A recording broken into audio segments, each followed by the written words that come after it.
जुहा संग मैंने जे मासमली तो मुई आज रांधीचे मटन आलू झोल। तो देखुन इटा देखुन मटन आलू झोल प्रेसर कुकर दे दीचे। इटा हजबैंड लगे काढ़ीचे मटन कसा। तो चलुन दमा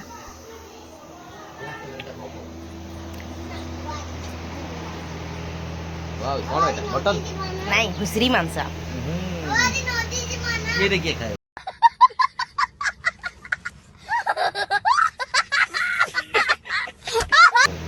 तो तमे तो आनी छो घुसरी मांस